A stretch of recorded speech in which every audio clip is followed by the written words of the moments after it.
আপনারা দেখছেন পশ্চিমবঙ্গের জনপ্রিয় নিউজ পোর্টাল চ্যানেল ভারত বিকাশ নিউজ এক্সপ্রেস।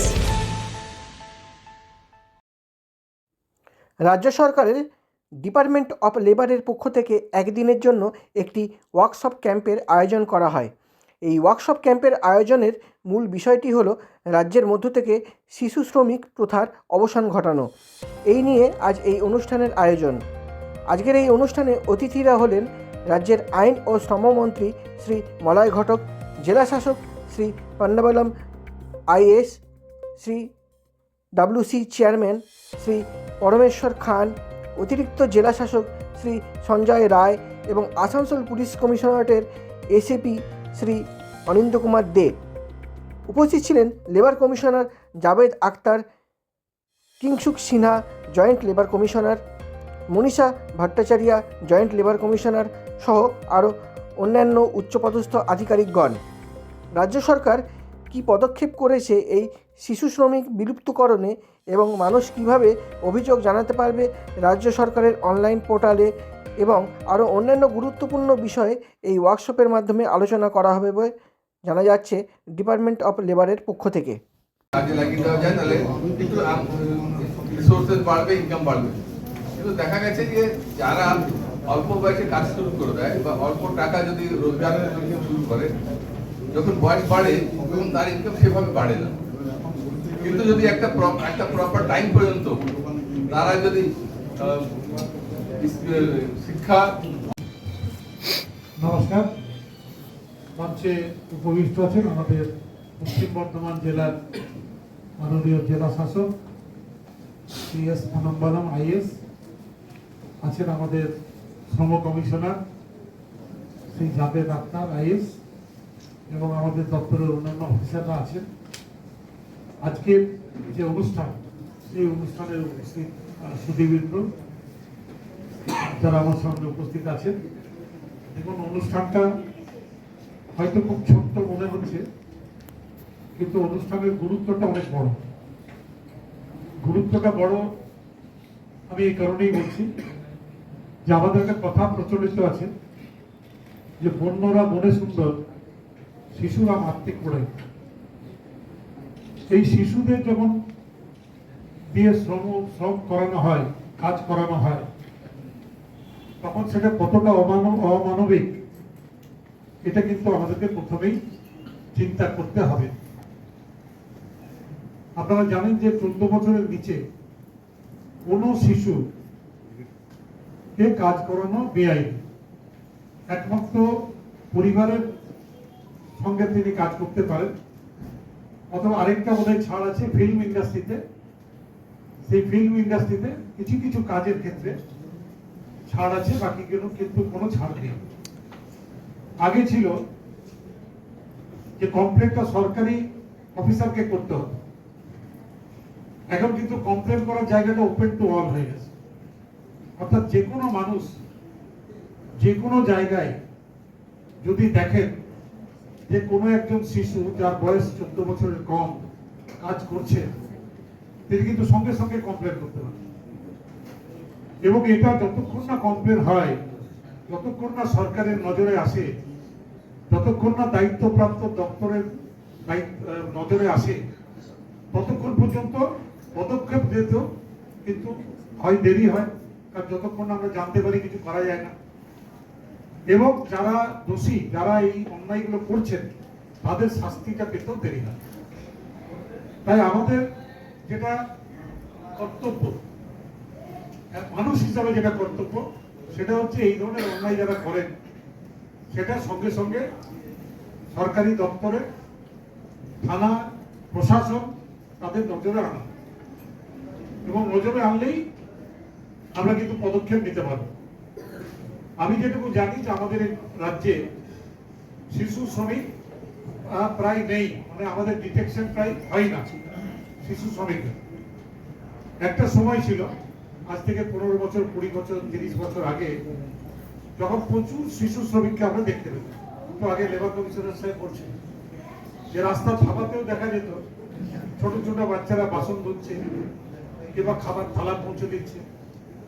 এখন কিন্তু সেগুলো বন্ধ হয়ে গেছে এবং দৃঢ় পদক্ষেপ নিয়ে বিভিন্ন জায়গাতে এটাকে বন্ধ করা হয়েছে এবং তাদের বিরুদ্ধে শাস্তিমূলক ব্যবস্থাও নেওয়া হয়েছে। কিন্তু কাজ শেষ হয় না, কাজটা চলে। তাই এটা কিন্তু একটা রানিং জব সবারই জন্য, খালি শ্রম দপ্তর নয়, প্রত্যেকটা মানুষের জন্য। আমি আজকে এটাই আবেদন করব যে যারা এখানে উপস্থিত আছেন তারা তো নিজের দায়িত্ববান হবেনি, আরো দায়িত্বটা আপনার চেনাশোনা আশেপাশে যারা আছেন তাদেরকেও কিন্তু এই মেসেজটা পৌঁছে দেবেন যে শিশু শ্রমিক আমাদেরকে নিশ্চিহ্ন করে দিতে হবে, যাতে কোনো শিশু শ্রমিক কোথাও কাজ করছে এটা দেখতে পেলে যাতে সবাই নজরে এনে দেন। এই আবেদনটাই আমি আজকে করতে এসেছিলাম। এবং যারা আজকে উদ্যোক্তা আমি বলি শ্রম দপ্তরের অফিসার যারা এখানে এসছে তাদেরকে আমি ধন্যবাদ জানাই, যারা উপস্থিত আছেন তাদেরকেও ধন্যবাদ জানাই।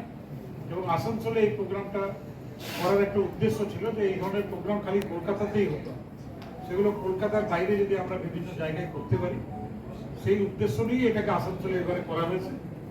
আসানসোলের যারা দায়িত্বপ্রাপ্ত অফিসার আছেন তাদেরও দায়িত্ব অনেকটা বাড়লো, তারাও কিন্তু এই আজকের যে মিটিং এই মিটিংটা আরো যাতে ব্লক স্তরে বা আরো নিচু স্তর পর্যন্ত পৌঁছে দেওয়া যায় সেই ব্যবস্থা করবে, এইটুকু আশা রেখে সকলকে ধন্যবাদ জানিয়ে আমার বক্তব্য শেষ করছি। নমস্কার। আজকে উপস্থিত আছেন ডিগনিটারিজ, ওনারা বক্তব্য রাখলেন। পরবর্তীকালে আমরা টেকনিক্যাল সেশন আমরা যেখানে আমাদের CWC chairperson, district social welfare officer, ওনাদের কাছে ওনাদের বাস্তব যেভাবে আমরা এগিয়ে চলি, যেভাবে আমাদের শিশু শ্রম যাতে আরো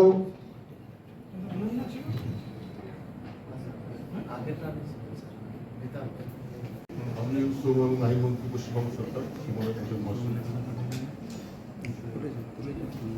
মাননীয় ডিস্ট্রিক্ট ম্যাজিস্ট্রেট পশ্চিম বর্ধমান, এডিজি ডেভেলপমেন্ট পশ্চিম বর্ধমান,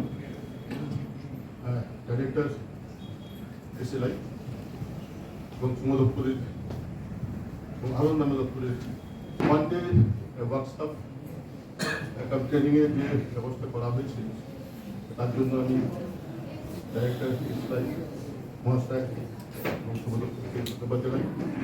আসানসোল পুলিশের স্যার বলে গেলেন যে এটা একটা সামাজিক দায়িত্ব, তার জন্য আমাদের সকলকেই এগিয়ে আসতে হবে। একটা শিশুর সর্বাঙ্গীন বিকাশের জন্য একটা পরিবেশ দরকার এবং তারই অঙ্গ হিসাবে শিশু শ্রমটা নিষিদ্ধ আছে সমাজে। আবার মাননীয় স্যার বলে গেলেন তারই পাশাপাশি শিক্ষার অধিকারটা তার প্রাপ্য। তাকে শিক্ষায় শিক্ষিত করতে গেলে তার শিশু শ্রমটাকে বন্ধ করা খুব জরুরি।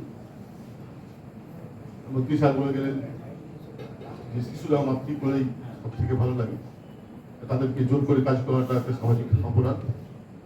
তো তার জন্য নির্দিষ্ট কিছু আইন রয়েছে।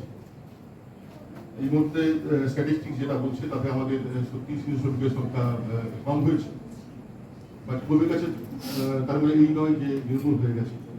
যেখানে চলছে সেটাকে খুঁজে বার করা খুব জরুরি। তার জন্য মানে ডিউ সাহেব বললেন যে এখন হোয়াটসঅ্যাপে নয়, ফিল্ডে গিয়েও কাজ করতে হবে যাতে আমরা শিশু শ্রমিক যারা তাদেরকে আমরা আইডেন্টিফাই করতে পারি। আইডেন্টিফাই করার পরে তাদেরকে রেস্কিউ করা এবং রেস্কিউ করার পরে অন্যান্য ডিপার্টমেন্টের যে সমস্ত কাজকর্ম রয়েছে সিডব্লিউসি থেকে শুরু করে এসব আনুষ্ঠানিক কাজগুলো করে আমাদের ভেবে থাকলে হবে না, এগিয়ে যেতে হবে। আগে শিশু শ্রমিকদের সংখ্যা অনেকটাই বেশি ছিল। আমরা যখন আমাদের শ্রম দপ্তরের প্রচেষ্টায় এবং অন্য দপ্তরের প্রচেষ্টায় যখন কম করতে পেরেছি এবং আমরা যদি প্রতিকার করি এবং আমরা যদি নির্দিষ্ট সময় আমরা দিতে পারি এবং অন্য দপ্তর যদি এগিয়ে আসে একটা সময় হয়তো আমরা নির্মূল করতে পারব।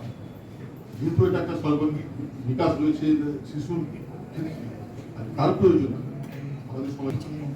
আমি এই বলে আমি আমার বক্তব্য শেষ করছি। আমাদের ডিস্ট্রিক্ট চাইল্ড প্রোটেকশন অফিসার পশ্চিম বর্ধমান ডিস্ট্রিক্টে। তো মূলত আমাদের যে চাইল্ড ওয়েলফেয়ার কমিটি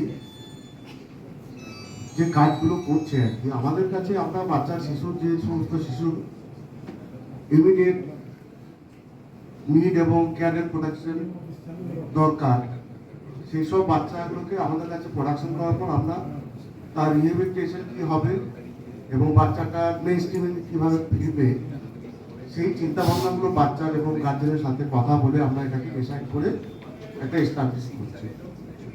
আর শিশু শ্রমের যে বিষয় বস্তু, এটা পরিধিটা তো অনেক বড়। আমরা যারা মাঠকর্মী হিসেবে কাজ করছি আর কি, এবং বিভিন্ন ডিপার্টমেন্ট একসাথে যদি কাজ করা যায়, তাহলে যে ব্যাধিটা রয়েছে এখনো পর্যন্ত কিছু পরিমাণ, সেটাকে আমরা অনেকটা রিডিউস করতে পারবো বলে আশা রাখি। আর এই শুধুমাত্র যে লেবার ডিপার্টমেন্ট এটা করলে কাজটা আরও ফলশ্রুতি হবে যদি বিভিন্ন যে লিঙ্ক ডিপার্টমেন্ট রয়েছে এবং একদম তৃণমূল স্তরে যেখানে বাচ্চারা রয়েছে এবং মার্কেটের কাজকর্ম করে যেগুলো লুকিয়ে রয়েছে আর কি, আমরা মানে দেখতে পাচ্ছি না, সেগুলোকে খুঁজে বের করার দায়িত্ব কিন্তু সব ডিপার্টমেন্টকে যদি আমরা একসাথে করি, তাহলে হয়তো এটা অনেকটা ফলশ্রুতি হবে। আর আমাদের মন্ত্রী স্যার বলছিলেন যে এটাকে যে ব্লক স্তরে এবং পঞ্চায়েত স্তরে যদি এটাকে আরও অ্যাওয়ারনেস জেনারেশন করা যায় আর কি, তাহলে আমার মনে হয় এটা সুন্দরভাবে আমরা চাইল্ড লেবার ফ্রি আমাদের যে রাজ্য, আমাদের জেলা, এটা আমরা করতে পারবো বলে আশা রাখছি। এই বলে আমার মতো বক্তব্য শেষ করছি। নমস্কার। মঞ্চে উপস্থিত আছেন আমাদের মাননীয় মন্ত্রী মহোদয়, মাননীয় লেবার কমিশনার স্যার, মাননীয় DM sir, CWC chairperson, DSW, UNC সাহেব, এসিপি সাহেব, ডিসিপিও এবং অন্যান্য আধিকারিকবৃন্দ, এবং এখানে যারা লেবার দপ্তরের যে সমস্ত আধিকারিকবৃন্দ আছেন সকলকে আমার আন্তরিক অভিনন্দন। আগে স্যাররা সব বলেই গেছেন বা ইয়ে করে কোনো লাভ নেই। শুধু একটাই কথা যে আমাদের কোনো একটা রাস্তা যদি খারাপ হয় বা কোনো একটা ব্রিজ খারাপ হয়, সেটা যদি ডিএম সাহেব নজরে আসে বা মাননীয় মন্ত্রী সাহেবের নজরে আসে, সঙ্গে সঙ্গে ওনারা ফান্ড অ্যালোকেট করবেন, আবার ঠিক করবেন। কিন্তু একটা শিশু যদি কোনো সময় কোনো কারণে খারাপ হয়, সে কিন্তু সমাজে সবসময় থেকে যাবে এবং আমাদের সমাজকে সোশ্যাল যে অ্যাম্বিয়েন্সটাকে ইনডাইরেক্ট বা ডাইরেক্টলি ভাবে উন্নতি দিতে ব্যবহৃত। তাহলে এই হিউম্যান ডেভেলপমেন্ট লেবার ডিপার্টমেন্ট সহ অন্য ডিপার্টমেন্টের যে এই যে উদ্যোগ চাইল্ড লেবারকে কমিয়ে দেওয়া, এটাকে কিন্তু গুরুত্ব সহকারে দেখার দরকার আছে। এবং সেই জন্য আজকে আমাদের সমস্ত ডিপার্টমেন্টের একসঙ্গে কালেক্টিভ হয়েছে অ্যাপ্রোচের দরকার, এবং সেই দিকে আজকে এই যে কর্মশালা, এটা গুরুত্ব। আর দ্বিতীয়, চাইল্ড লেবার অ্যাক্ট বা আমাদের রাইট টু এডুকেশন অ্যাক্ট বা অন্যান্য যে অ্যাক্ট আছে, সেগুলো সবই একটা জায়গায় আমরা সবাই জানি। যেভাবে চ্যারিটি বিগিনস অ্যাট হোম হয়, আমাদের এই চাইল্ড লেবারের গুরুত্বটা একদম বাড়ি থেকে শুরু হয়ে উঠছে। আমাদের বাড়িতে যে ডোমেস্টিক হেল্পের যে ভদ্রলোক পদ্ধতিটা আসেন, তিনি যদি কোনোদিন অসুস্থ হন, যদি ফোনে বলেন যে আমি আমার মেয়ে বা ছেলেকে পাঠাচ্ছি, সেদিনই আমরা যদি নো বলি, তাহলে আমাদের বাড়িতেই কিন্তু সেটা শুরু হয়। সরকারের দিক থেকে সমস্ত আইন করা আছে, বাকি ইমপ্লিমেন্টেশন আমাদের উপরতেই করতে হবে। আজকের দিন থেকে সেটাই আমরা শপথ নিই, আমরা যেন চাইল্ড লেবারকে পুরোপুরি নির্মূল করতে পারি, পশ্চিমবঙ্গকে দেশের মধ্যে চাইল্ড লেবারের নির্মূল করার ক্ষেত্রে উল্লেখযোগ্য জায়গায় নিয়ে যেতে পারি, এই আশা নিয়ে আমরা বক্তব্য শেষ করি। বেশ কিছু বছর আগে আমরা দেখতাম পেনিয়া বলে একটা শব্দ উঠেছিল, পেনিয়া। তার কাজ কি না, যে মেন তাকে হেল্প করে। কিন্তু এখন কিন্তু ওই ধাবা বা ইত্যাদি জায়গায় গেলে ওই পেনিয়াদের আপনারা খুঁজে পাবেন না। এটা কিন্তু অবলুপ্তির পথে চলে গেছে। ওই শব্দটাই প্রায় এখন আমরা ইউজ করি না। তো এটা কিন্তু লেবার দপ্তরের যে ভিজিট এবং জয়েন্ট ইন্সপেকশন, এর আগেও বেশ কিছু বছর আগে যখন জেলা সম্পূর্ণ জেলা হয়নি, তখন আমিও গেছি ইন্সপেকশনে ধরতে আমাদের সঙ্গে। যাই হোক, একটা জিনিস আমারও জানা ছিল না, মন্ত্রী সাহেব বললেন যে কেউ হচ্ছে গিয়ে কমপ্লেন করতে পারে। তো আমার অভিজ্ঞতা হচ্ছে যে আমি যখন আবির্ভাব দেখি এবং ছোট ছোট বাচ্চা তারা ওই জলে দিয়ে ধুচ্ছে, আসানসোলের কিছু কিছু জায়গায় দেখতে পাই। তো মন্ত্রী সাহেবের এই কথা শুনে আমার এবার এই হলো যে আমিও কমপ্লেন করে দিতে পারি। এবার ওয়ার্কশপ থেকে আমরা যদি জেনে নেবো যে কোথায় কমপ্লেন করতে পারি, কিভাবে করবো, প্রসিডিউরগুলো কি। ধন্যবাদ স্যার।